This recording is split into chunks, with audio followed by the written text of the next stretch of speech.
Morning టిఫిన్‌లో అయినా, night డిన్నర్‌లో అయినా సింపుల్‌గా ప్రిపేర్ చేసుకునే ఆలు పరోటా ఎలా చేయాలో చూసేద్దామా? ఒక 3 ఆలులు తీసుకొని, చిన్న ముక్కలుగా కట్ చేసుకొని, కుక్కర్‌లో వేసుకొని, అందులో కొద్దిగా వాటర్ వేసుకొని, ఒక 2 విజిల్స్ రానివ్వాలి. ఒక బౌల్ తీసుకొని కొద్దిగా ఆటా వేసుకొని, అందులో కొద్దిగా సాల్ట్, ఒక స్పూన్ ఆయిల్ వేసుకొని, ఒక డవ్ ప్రిపేర్ చేసి పక్కన పెట్టుకోవాలి.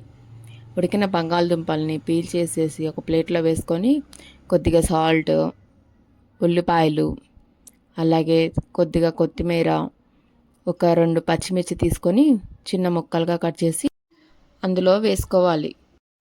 ఈ మిశ్రమాన్ని కొద్ది కొద్దిగా తీసుకుంటూ మనం ఆల్రెడీ ప్రిపేర్ చేసుకున్న చపాతీ ముద్దలో పెట్టుకొని చిన్న చిన్న పరోటాలుగా చేసుకోవడమే. వీటిని గట్టిగా ఒత్తకూడదు, సాఫ్ట్‌గా కొంచెము మందంగానే చేసుకోవాలి. మరీ గట్టిగా ప్రెస్ చేయకూడదు, స్టఫింగ్ అంతా బయటకొచ్చేస్తుంది. ఇలా చేసుకున్న దాన్ని ఆయిల్ కానీ, గీ కానీ అప్లై చేసుకున్న పెన్నం పైన వేసుకొని 2 సైడ్స్ మంచిగా కాల్చుకోవాలి. ఇలా చేసుకుంటే చాలా సింపుల్‌గా అండ్ క్విక్‌గా అయిపోతుంది. టేస్టీ కూడా ఉంటుంది. దీన్ని మంచిగా రైతాతోని కాంబినేషన్‌గా తింటే సూపర్‌గా ఉంటుంది. తప్పకుండా ట్రై చేయండి. Thanks for watching.